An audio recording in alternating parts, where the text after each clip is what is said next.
Right. Hello. Thank you so much for joining us for our webinar on thinking through the economic impact of social infrastructure. I'm Megan Streb. I'm head of outreach at the What Works Centre for Local Economic Growth. We help to make local growth policy more cost effective through better use of evidence and evaluation. Thank you so much for those of you who come back. If you've attended one of our previous sessions on public procurement, public spaces or community wealth building as part of this series. If you missed those, there are blogs for each of those and reflecting on those events, and most of them also have recordings, which you'll find on the blog page. That's on our website, whatworksgrowth.org, and all of our blogs and upcoming training can all be found on the latest portion of our website. So today we're going to be hearing from Victoria, who's our head of evidence, as well as some guest speakers. We really want to encourage you to join in the Q&A, so please do submit some questions. Feel free to put them in as you think of them, and we will be coming to them at the end during the Q&A section. If you could make it clear if it's for a particular person, that would be fantastic.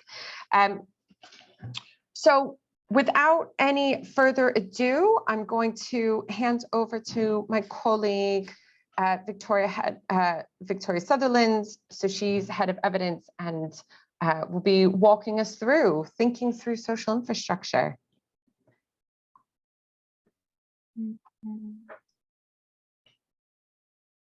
Hold on 2 secs. I want to get to slideshow. Okay, Megan, can you do me a thumbs up if that's visible to everyone? Yeah, fantastic. Okay, great. So yeah, just to echo Megan's welcome to you all. So some of you might have been at earlier events in this series, but for those who haven't, what we've been doing is we've been looking at a range of policies that are being talked about as part of levelling up. So in the main, these policies are things that maybe haven't traditionally been thought of as part of the local economic growth toolkit, but in the context of levelling up, they're often being talked about in terms of whether they can deliver local economic benefits. So what we've been doing is we have been looking at a range of these topics, and in each case, what we're saying is, does this policy have local economic benefits? So in this case, does social infrastructure have local economic benefits? Now, in reality, lots of these policies are things that have been around for a very long time, and actually lots of their benefits aren't about economics. So what we've been doing is we've been looking for local economic benefits and helping local authorities, combined authorities, other kind of local policymakers think through what those local economic benefits might be. We've also been trying to make sure that we're thinking through, okay, what other wider benefits might they have? Now, that's not our area of expertise, but we think for policymakers, when they're trying to make decisions about things, it's useful to be able to look at it in the round. So, what is social infrastructure? That in itself is actually quite a difficult question to answer.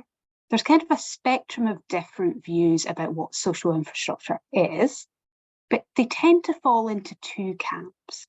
So at one end, you can think of social infrastructure as being the physical spaces, the amenities, the organisations that allow us to come together and make meaningful connections, or to help us build our capabilities, our capacities, be able to take action, lead the life that we want. At the other end, there is a case to be made that social infrastructure is actually everything that underpins that kind of meaningful life. So that might include having good quality healthcare, education, housing, the built environment, etc. And then you'll get variations on that I guess kind of sit somewhere between those 2 extremes. Having spent quite a lot of time thinking about this, our decision was we will focus on the the narrower definition, so the places, the amenities and organisations that allow you to form those connections. So that's things like community halls, libraries, groups, etc. There is a risk in taking that more narrow focus. If you only look at that kind of subset, then there is a real risk that you miss some of the structures that are going to contribute to people being able to form those connections, build those capabilities. There's also another issue, which is a question of kind of distribution or equity. So if you focus on the places and the amenities where places form connections, there's a risk that actually we end up focusing on just the a subset of organisations that are only meeting the needs of some of our population. Maybe the people that you want to be forming connections, building those capabilities, maybe they don't access the places and the amenities and the organisations that we already have. However, the rationale for taking that narrow definition is that, number one, it makes it manageable. There is a massive, body of literature on, how healthcare interacts with economics, how, housing will impact on economic outcomes, etc. So it makes it more manageable. But actually, more importantly, given that actually what we're trying to do is make sure that we are giving local policymakers the resources to make decisions about what policies they should pursue, that tends to be in the area of the narrower definition. They're tending to make decisions about what should we do about community ownership, what should we be doing about our library, what should we be doing about what organisations we're funding that can build community capacity. Don't tend to in the main be making decisions about what the nature of our health service looks like. So that's our kind of focus. Something that I want to say is that if you're taking the idea of social infrastructure being about places and amenities and organisations, normally you would include within that public spaces, green spaces, so perhaps town centres, perhaps parks and playgrounds, etc. I've excluded that from what we're talking about today for the very simple reason that one of the other topics that we've looked at in this suite of kind of briefings is public spaces. So we've got a standalone briefing and a couple of evidence reviews that are looking at that we should publish kind of in early July. So I've excluded it just so that we're not kind of duplicating efforts. I think when we think about these places and amenities and organisations, they kind of fall into two categories. So there are things that are formal. So if we take something like a library or a community hall or a post-school programme, or maybe even something like Scouts or the WI, things where there is a formal structure or a formal organisation. But there's also things that are part of our social infrastructure that are more informal.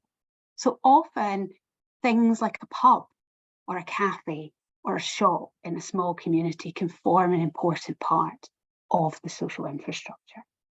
And this raises an interesting issue, which is that actually we often have concerns about the loss of bits of our social infrastructure. So in particular, you often hear about in small communities, about them losing their shop or they're losing their pub, perhaps in slightly larger communities about the risk of losing a library or a community facility. So something that we've seen a lot of focus on over the last kind of maybe decade is about, what can we do in terms of delivering community ownership of social infrastructure in order to make sure that that infrastructure persists, that we don't lose it. So I think that's another dimension of this. Okay, so as I said, our main focus is what are the local economic benefits of this policy. I think, so the way we think about local economic outcomes is we tend to look to see, what impact does a policy have on employment, on productivity, on wages. When we look at the evidence base, there really isn't much evidence that suggests that social infrastructure has an impact on these kinds of local economic outcomes. But also, if you think about it from a kind of logical point of view, it also kind of makes sense that social infrastructure isn't going to have a significant impact on something like employment. So I think that raises a question about why. So the first thing to say on that is mainly because social infrastructure isn't designed to deliver more jobs, improvements in productivity. So when we do evidence reviews on policies that are wholesale focused on delivering something like more jobs, improvements in productivity, actually, even when we look at those policies, very often they don't actually have an effect. The effect is quite small. So it would be quite a jump to then say, actually, well, we're doing these things for a bunch of other reasons, but we somehow expect them to be having a significant impact on something like jobs. So, there's a little bit of a disconnect there. That's not to say that they can't have impact. So I've put a couple of examples up here. So, you could totally make the case that, someone gets involved in community events through their library, and then that helps them grow in confidence, and that in turn helps them move into work. So that's not creating a job, it's helping connect a person to employment.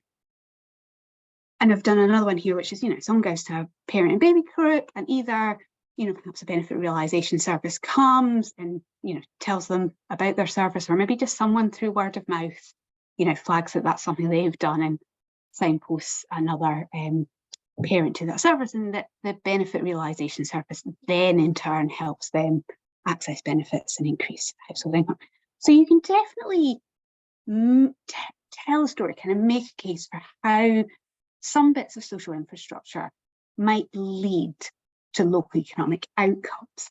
But these examples I've given essentially are very kind of short chains.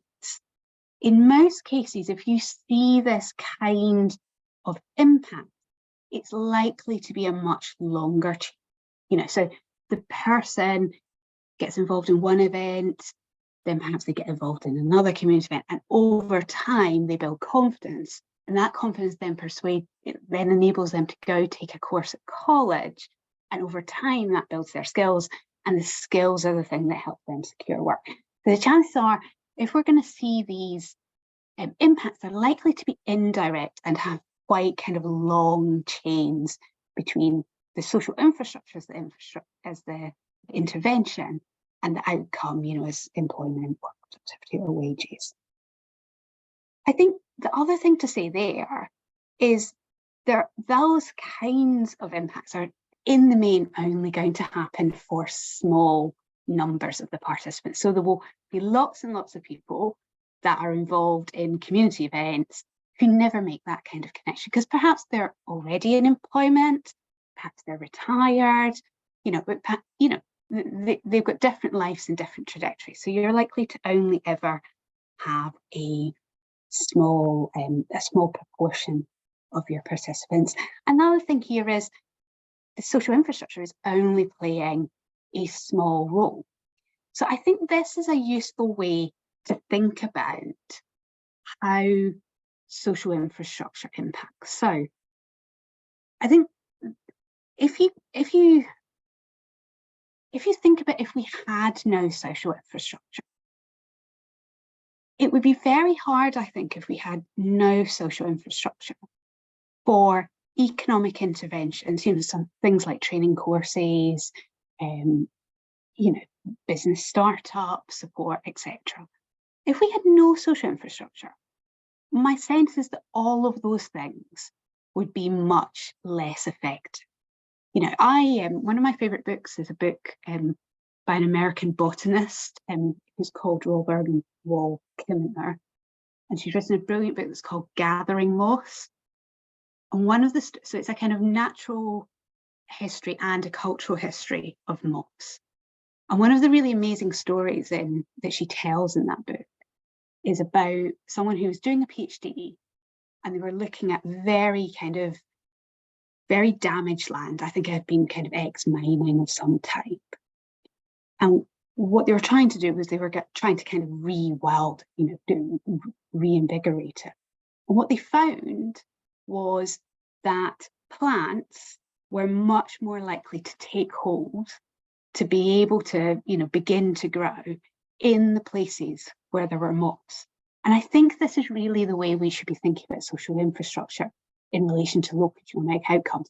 It is the moss that allows all of the other stuff to have, an economic impact. Okay, there are some exceptions to this, however. So the first exception that I would flag is where we're talking about community-owned business. So quite often now we're seeing community-owned shops, community-owned bakeries, and perhaps community-owned pubs. I used to live in a town in Northumberland where we had a community-owned cinema. So if you've got a community-owned business and it's operating in the market, it's going to generate turnover and employment. So if you've got a community-owned business, it is going to have an economic impact.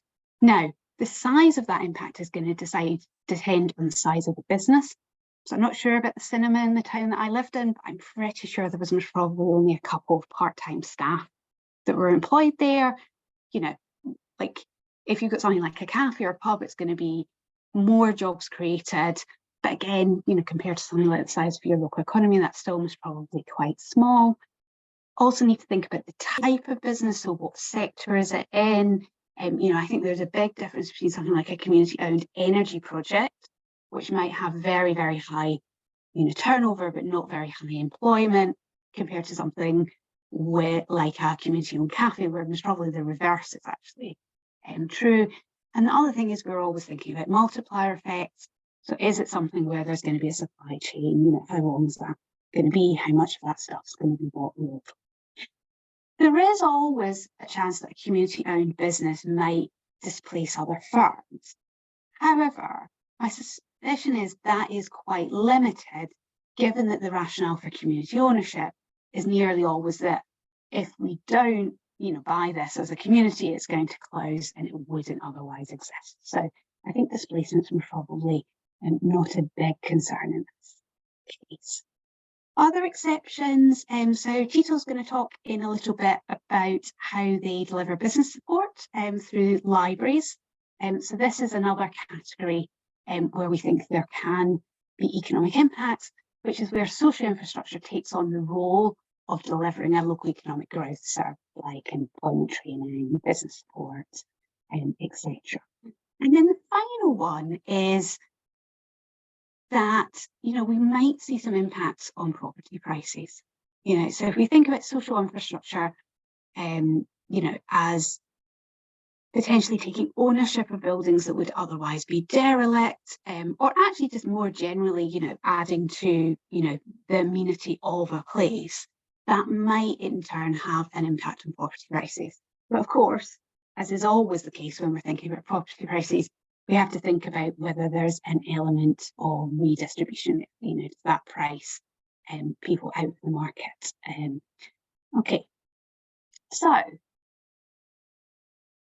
in terms of wider benefits, we're actually really lucky in this case in that one of our sister What Works centres, so the What Works Centre for Wellbeing, has recently updated a study that they did on community places and spaces. So they originally did the work in 2018 and published an update last year. So in this case, what they did is they looked at different kinds of community place and space, and they looked at the impact on social interaction, individual well-being, and community well-being. And what they found was positive impacts. So, in particular around things like community hubs, so that's things like community centres, anchor organisations, but interestingly actually around community development. They found strong evidence that impacted on social relations, individual well-being and community well-being. Some of the other forms of social infrastructure that we looked at, the evidence was a bit more mixed. So what they sometimes would find is both positive and negative impacts. So an example there is events. When they looked at events, events can have positive impacts on well-being, but actually they can also have negative impacts, especially if you're a group that feels like you were excluded from that local event. So, you know, good evidence there, and I really encourage people to kind of go and look at that. There's also some other evidence, other benefits that we could make the case for. So I think you can make a strong case that community infrastructure might increase your pride in place because you feel more connected to your community. You know, it could help increase uptake of public services. But I think the thing to be conscious of here is that as much as possible, we should always be looking to see whether there is any evidence on these wider impacts. So the example I would give here is another one of the work centres, in this case the Work Centre for Crime Reduction. They looked at after-school programmes for young people, a whole range of different types, you know, informal things, formal, you know, different lengths, etc.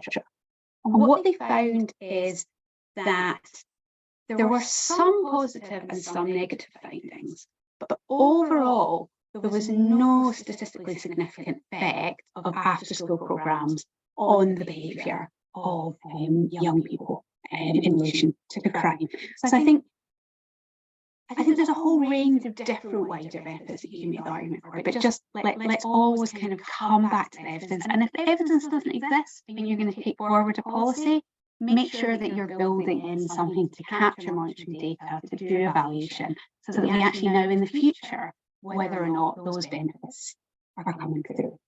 One final thing that I want to say, because I think sometimes we get really caught in thinking about the benefits, is we need to make sure that we're also looking at costs and looking at them in relation to the benefits. So, you know, doing a bit cost-benefit analysis or benefit-cost ratios.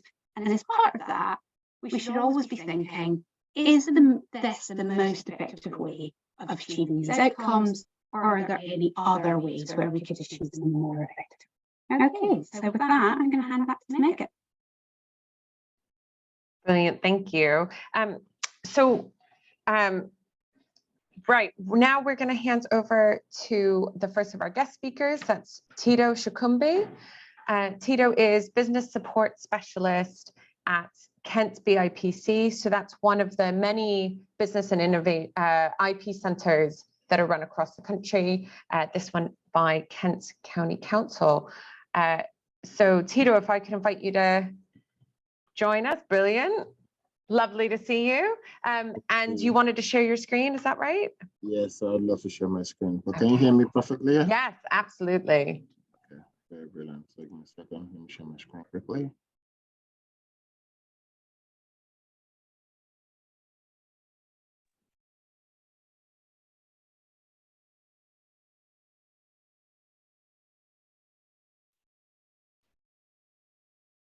So it's there, but not in presenter view. Okay.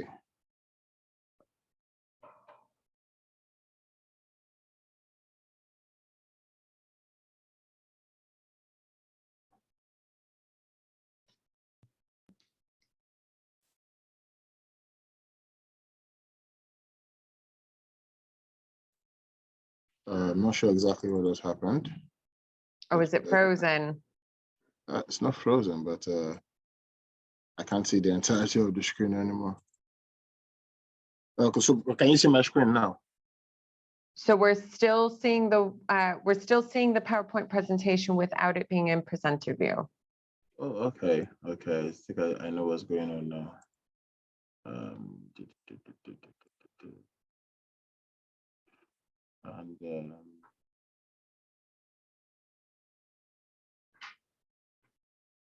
Is it okay now? Brilliant. Okay. Lovely. Right, over to you. Okay, thank you very much. Once again, thank you for having me, Megan. Thanks to everyone here. And of course, Victoria hit a very, very important point there with social infrastructure and how, of course, they can have positive impacts on the economy. And I share the same sentiments with her. So we'll just pick up from where she stopped. So like Megan rightly said, my name is Tito Shokunbi, Tito Charles Shokunbi. I'm the business support specialist with the BIPC Kent. That's the Business and Intellectual Property Center in Kent. So I'm going to pretty much do an overview of what we do and just to try and link it with social infrastructure here in Kent. So the BIPC, like I already said, is the Business and Intellectual Property Center.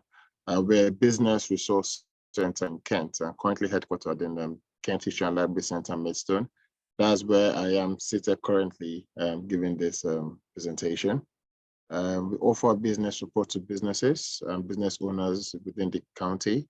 And our support includes simple things, from business advisory, intellectual property advisory, lead generation, business solutions. So what we pretty much do is we try to help businesses thrive, businesses within Kent. And then there are different business requirements and issues that come up, ranging from, ranging for businesses that are either in the idea phase or existing businesses, or maybe in the startup phase. So people can book and come to us with different business problems, from business plan, business strategy, policy formulations, lead generations, all sorts of business solutions. So we try to give support to these businesses, and the overarching aim is to have these businesses run, which will in turn have positive impacts on the economy, especially within Kent and within the area. And so by partnering with Kent Libraries, we support the thriving community of bright and inspiring people, whether new or existing business owners. So simply put, we like to state this, one of our core is the intellectual property protection. And because many people, we found out that a lot of people do not understand intellectual property or do not appreciate why they should protect their intellectual property. I mean, I spoke to someone once and was asking, why will I spend £170 on my logo? But when businesses grow to that point that you're beginning to be known beyond your borders, then it becomes an interesting situation, a more difficult situation to protect your intellectual property. I had a client once who they've run a family business for over 30 years. They registered with Companies House as the business name. They had their website, but they failed to protect their IP, which is part of their business identity, their logo. Now, 30 years after, when the grandkids are taking over and are trying to protect the logo, they found out that somebody else was using that same name for a logo and they couldn't protect it. So they had the choice of either changing the name that they've been using for about 30 years or trying to find some kind of partnership. But those are the kind of things we try to let businesses avoid. So from copyrights to trademarks to patents and registered designs, we prefer the solutions in these aspects and advisory to businesses within Kent. So now the BIPC and Kent Libraries, the BIPC Kent is, like I said, located within the library in Maidstone. That's where the main BIPC is, where I am now. But we have smaller BIPCs, which we call locals, all around across Kent. Our initial aim was to have 5 locals across Kent, but right now we have 3 that are running and operating in Whitstable, in Dale, and in Sandwich. Now, these BIPC locals serve as locations for residents to within the local communities in these areas to access the BIPC Kent and the database and other resources and services that we offer, and also to be able to connect to us here, that's me here virtually, for one-to-one business sessions. So what we have tried to do is, because Kent is such a big county, it's pretty much the biggest county in the whole of the UK, and we are located in Kent. And because Kent is so wide, we wanted to be able to take the BIPC locally to people who lived far away from Kent. I remember I was in Margate the other day, and they have a very interesting library culture in Margate, where the library is pretty much part of the identity of that area. And that's more of the reasons why we put BIPCs in these places, so that businesses within that area can access the services and the databases and other resources that we offer without having the need to travel down to meet those services. Now, Kent libraries in general around Kent have become areas where residents can access different resources, both physically and digitally. Of course, like for example, in Maidstone, library in Maidstone, there are a lot of digital resources available. Libraries are becoming more digital these days. Of course, not disregarding the role that traditional books and DVDs play. So the libraries generally have become resource centers for people, and also have become a safe space for people to carry out their work, to meet sometimes. And in the Kent libraries, like I say here, that it's stated here that the libraries are more than just a building of books. They have become the identity of for different boroughs, regions, and are treasured spaces by those based in the region. So, for example, in Deal, the library in Deal is quite sizable, but there's a library culture in this place, so that it has become sort of the meeting point, like a safe space for those who are there who need library services to come into and carry out their work.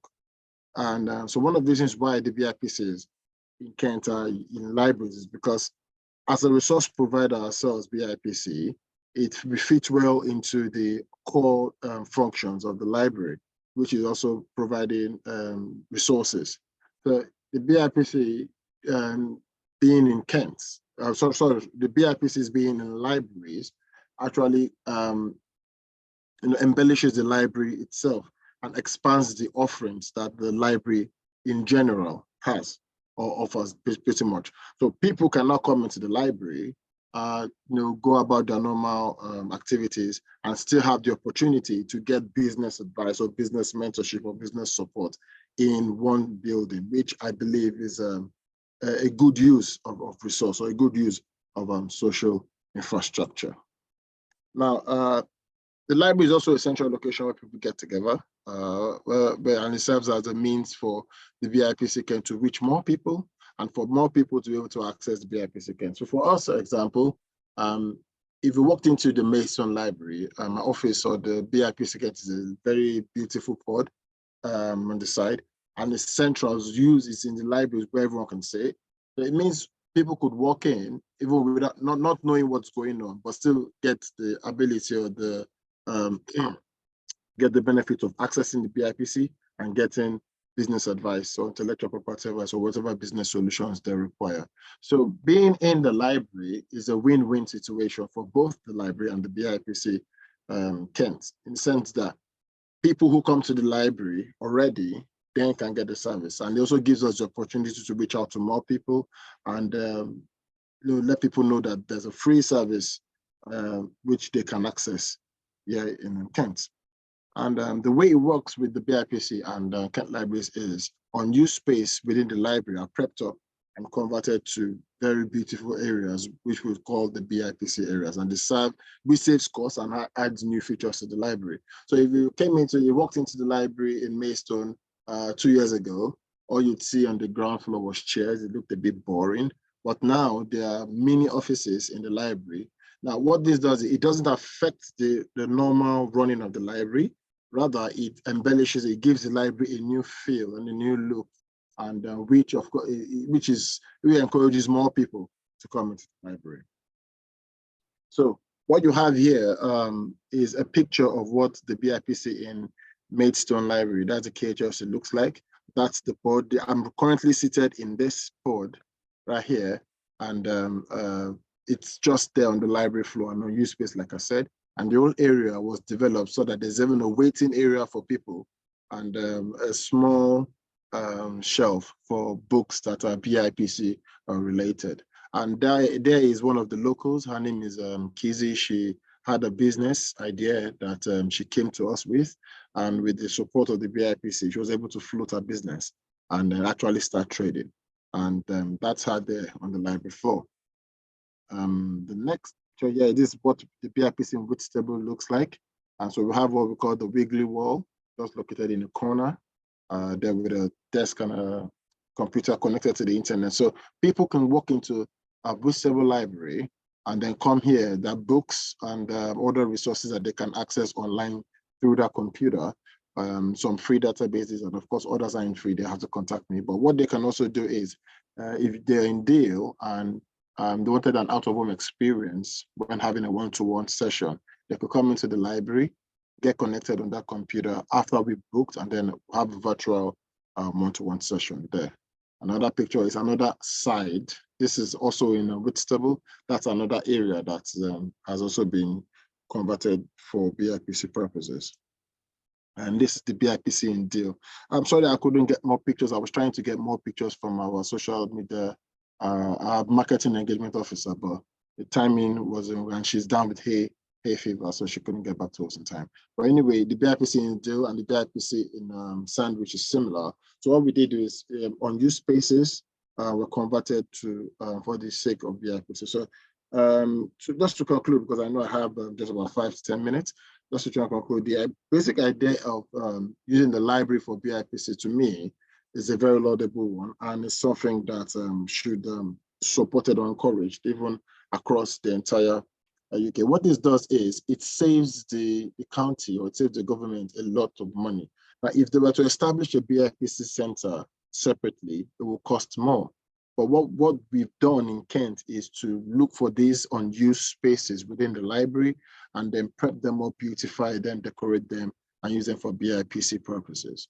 And as far as the social infrastructure, which is the library itself, is concerned, we have about 99 libraries in Kent Library. So it means that there's a possibility to have 99 BIPCs. What this will do eventually is more businesses will get support, more businesses will thrive, and by more businesses thriving in Kent, it means more employment opportunities.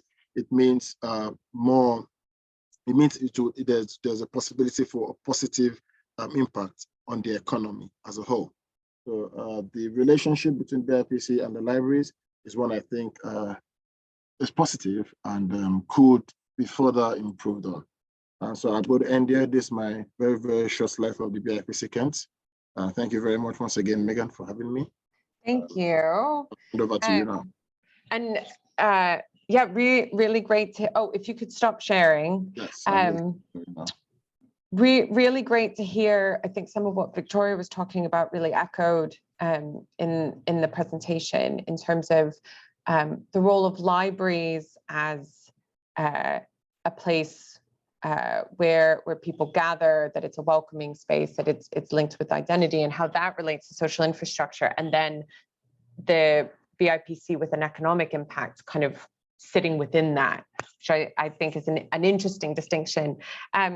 Right, if I now, Tito, if I could get you to turn off your video and go on mute, and we're going to move on to our second guest speaker, who's Natalie White. Natalie is Local and Regional Partnerships Manager at Power to Change. Natalie, over to you.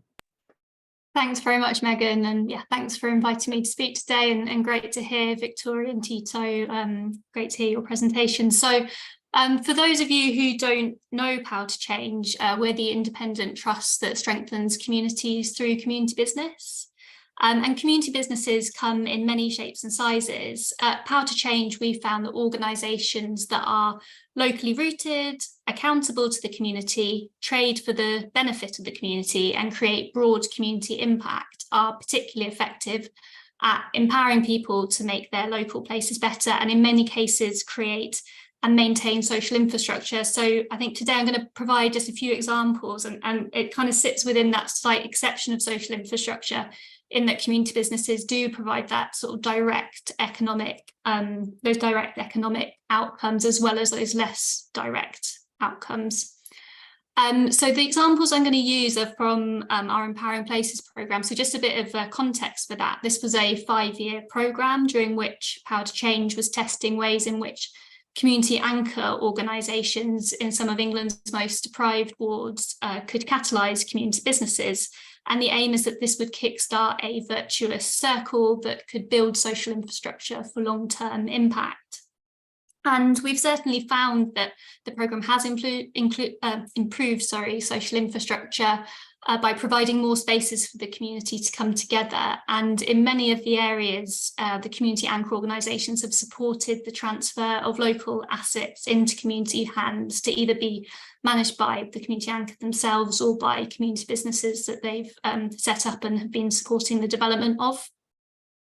So I'll jump into examples. I'm hoping I'll have time for 3, which are all quite different.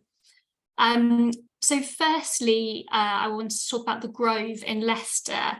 So the Grove is a former council-run sports centre on the Braunston housing estate. It's a highly deprived area to the west of Leicester, comprised largely of social housing, and it lacks infrastructure really, and it doesn't have a high street.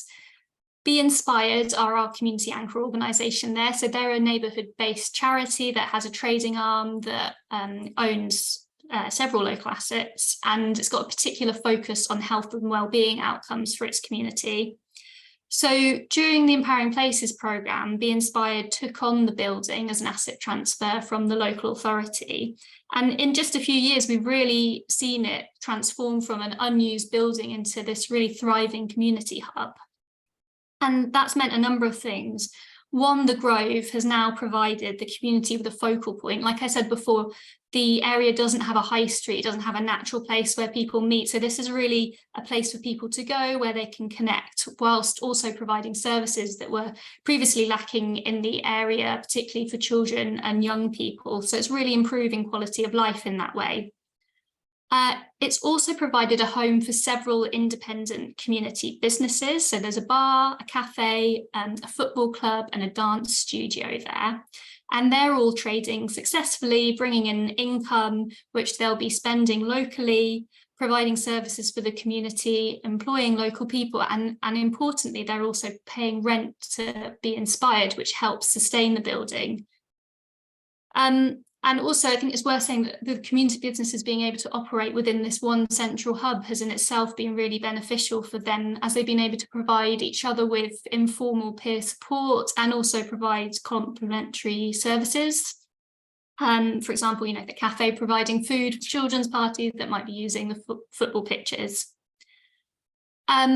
The space has also provided individuals with volunteering opportunities, and this has helped them feel more connected and embedded within the community. And in some cases, it's also given local people the skills and confidence to then seek and secure permanent employment, permanent paid employment, either within those community businesses or elsewhere.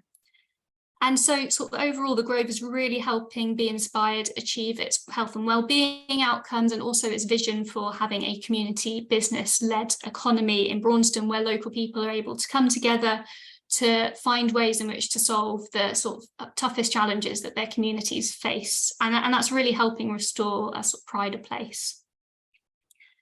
The second example I wanted to talk to, which is quite a different quite a different example in that it's based in a high street location. The first one was the housing estate. So this is a high street location. It's called Lily Ann's Coffee Bar. It's a not-for-profit community interest company based in Hartlepool's town centre. And on the surface, it's a thriving high street cafe where you can pop in, you can get a really good cup of coffee and something nice to eat. However, what's really interesting about this model is that it's also, and this is that no one will call it this, and it certainly doesn't look like this, and that's all very purposeful. It's also a mental health cafe. So the staff are trained to provide mental health support for people if they want to access it. Of course, many people just come in for the coffee. So this sort of works on a few levels. Firstly, they provide a relaxing, non-clinical, non-judgmental environment, which really breaks down the stigma of accessing mental health support, and really helps combat loneliness and social isolation through companionship and community building. And interestingly, the cafe is also partnered with a federation of local GPs who, to be the first, I believe the first place that now offers socially prescribed cups of coffee to combat loneliness. And at the moment, that's funded by the profits of the cafe itself. And then the staff, as I said, are also trained in providing that more hands-on crisis support, and they do a lot of signposting, actually a lot of hand-holding to help people who come in navigate, complicated systems of getting the support they need, and offering referrals. So they're currently working with the Borough Council on a consortium with other community businesses in the local area for better mental health. And then I think I have time for a third one, and this is actually a green space. And I know Victoria at the beginning sort of made a point of saying they haven't included green spaces in their definition, because there's going to be a separate piece on that. However, this is interesting because it's a community-owned green space, so I think I can still get away with talking about it. So it's based in Plymouth. So it's the Soapbox Children's Theatre, which is based in Devonport Park in an old World War II mustard gas decontamination unit.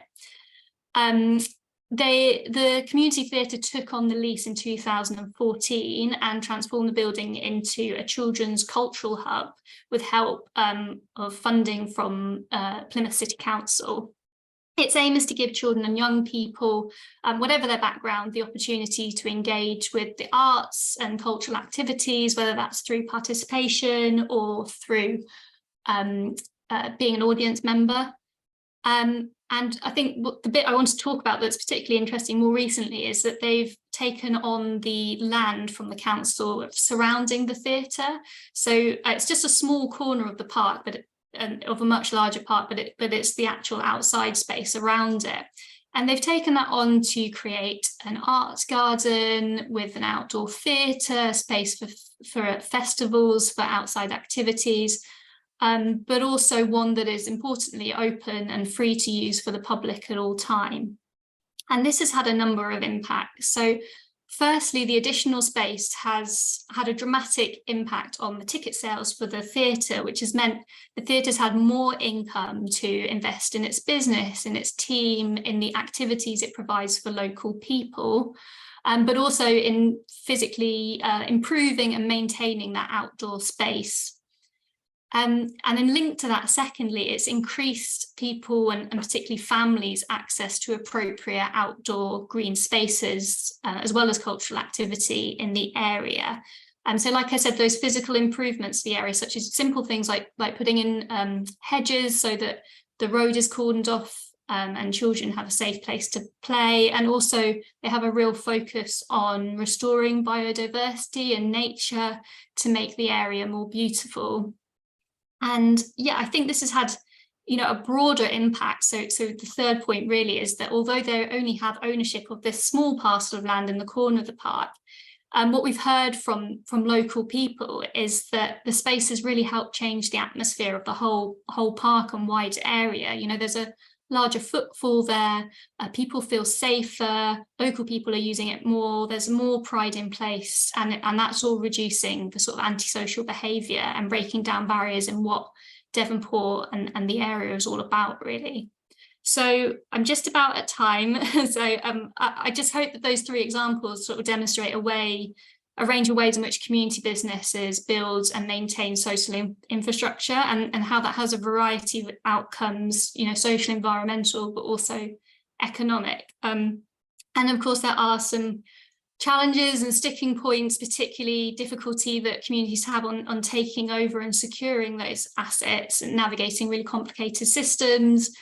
But we do see that when these can be overcome, and a lot of that is to do with having sort of enabling conditions and a local authority on side, then we can really see some really great outcomes. So yeah, I'll stop there and pass back to you, Megan. Brilliant, thank you.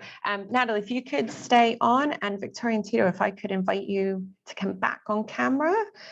So we've had a few questions so far. If you have some, we have about 9 minutes to make sure that we finish on time. So please do put them in the chat. Two questions that have come up, both talk about making sure we focus on the value of non-economic benefits in our community. So Robin mentions the unpaid potty training and cooked meals done by parents for future chief execs. That's talked about in the book Donut Economics. And David also asked about sustainable communities, which was a framework used by New Labour. And I think both of those get to this heart of outcomes that are explicitly not trying to be economic. Do you think we local places lose something if funding bids are asked to focus on economic outcomes? Sorry, why not start with a big existential question? I don't know if anybody anybody has some thoughts on that. You want me to come in first? Yeah. Go on, Tito, you go first. No, I was actually going to ask her to repeat the question again. I mean, just to rephrase the question again. Yeah, I think it's if the focus, for instance, on libraries, if their justification for being ends up being really focused on economic outcomes, do you think we lose something in that, or do you think that it can sit alongside other reasons for doing social infrastructure? Okay, since you mentioned library, let me come in then. Yeah. So, very good question. And yes, if the focus is on the economic output of whatever social infrastructure, be it a library, whatever anything would be, we lose the community impact and the social impact that these infrastructures will have on the community and in fact on the country as a whole. Now, what I've come to understand is, and maybe not many people appreciate it, is that as a country, we are made up of smaller units of people that will thrive and exist and succeed in those small units, which is a huge factor into how the country as a whole succeed. And part of the things that helps us to succeed as humans, I mean, I don't want to go the route of Maslow's hierarchy needs, is our social interaction. And the social interaction is part of the core of this is the social infrastructure. So if you're going to, if you're looking at the social infrastructure from the point of just the economic impact, then we would lose out on the community value that it brings. And the community value alone is important in social development, in human development, and other, other forms of development. So parks, centers, play centers, town halls, town centers, libraries, all these things are very important. It's okay to try to have some economic value, but that shouldn't be the main goal of having these social infrastructures. I think that's my bit. Okay, so Tito here is for more moss. Victoria, using your analogy. Did you want to come in? Yeah, I mean, I'm also for more moss. I think sometimes we have very fuzzy thinking. I am an economist. I don't think everything is about economics. I think lots of things have value that isn't economic. I think some other things have value that is economic, but because it's hard to measure the impact that they're having, we kind of give up on looking at that, the potty training example that you gave earlier. So I think one of the things that I would urge is to have real clarity about what you're trying to achieve and understanding what elements of that might have economic impact. Natalie gave some good examples of projects that are having clear economic impacts in their communities, but other things won't, and that's okay. I think the real challenge is when funding starts thinking everything should have some kind of economic impact. And I totally appreciate for lots of people on the call who are, struggling with that's a real challenge. But my take would be, yes, things can be non-economic, and that is great because, as Tito said, our lives are all, diminished if we don't have all of that other stuff as part of our lives. Natalie, you folks are able to fund, if I understand correctly, you're able to fund particular interventions, but do you find that places you engage with have that tension where maybe other, if they're putting together other funding, the other funders want to see much more in terms of economic output? Sure, and yeah, I think it's a good question, and from my point of view, I completely sort of agree with what Victoria and Tito have said, that creating wealth is about building quality of life. Economic growth is a strand of that, but it's certainly not everything. So yes, and I've seen there's been reference to donut economics in the chat, but that's what this always sort of comes back to for me, is that sort of circular economy. I think this conversation is also really reminding me of Kindred, which is a community-owned social investment vehicle that we've been working to set up in Liverpool City region. And that they've really grappled with this about sort of economic return. And in fact, what they heard from the sector is that people wanted to pay back some of their investment in social return. And I think that's a really interesting model that we're seeing, where, you know, we can really see the value in that, and it doesn't have to be all economic. Thank you. Sorry, if I may quickly add, Megan. Yeah. Yeah, and I mean, I will use libraries as an example. Yeah, not everything should be like, we've already agreed that we shouldn't look from all this from the point of economic impact alone. But what we should also appreciate is that some of these infrastructures can have what I refer to as secondary economic impact. For example, a library, no one is going to pay to come use a library, but a fellow can come into the library, get resources that helps him develop a business, then starts that business in the community, and then it's still going back to the economy. So you see the impact the library does. So without the library, we could have lost 1, 10, 15,000, 1 million people who fall into that category. But sometimes it's not a direct economic impact. You can have secondary economic impact with some of the social infrastructures. Yeah, and I think looking at those different outcomes. So we probably have time for one last question, which has just come in. So it kind of reflects on that sense of multiple outcomes. What's the best way of measuring or demonstrating impacts of social infrastructure? Given that those are the ones that are maybe likely to be direct outcomes that we may be able to measure. They don't have that long chain that Victoria was talking about. Natalie, I'm just thinking about some of your projects. What are some of the measurements that you tend to use outside of economic ones? And it's a good question. I think it's something people have been grappling with. And again, referring back to Kindred, I think what's been really interesting about their model is that they have a very relational approach, and they work with the organizations that they're supporting, and they ask them to define what their outcomes should be and how these should be measured. And so they're really working with organizations so they can really understand their own impacts. And I think that's a really interesting way of doing it, of organizations being able to actually define their own way of measuring these like quite tricky things to pin down.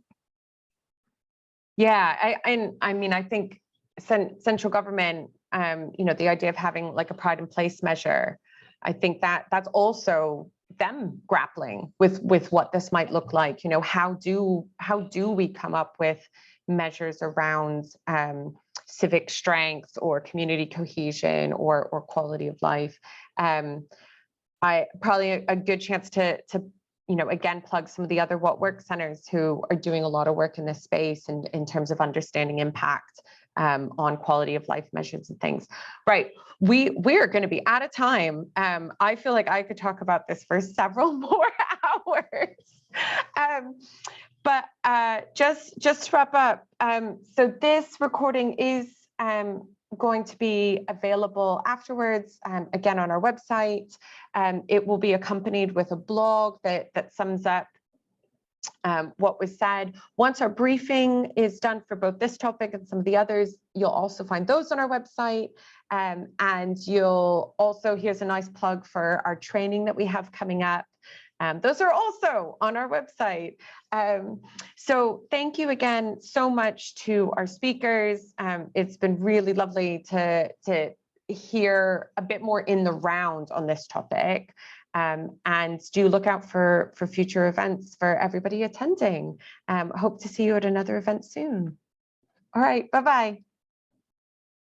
Thank you very much. Have a good day. Bye.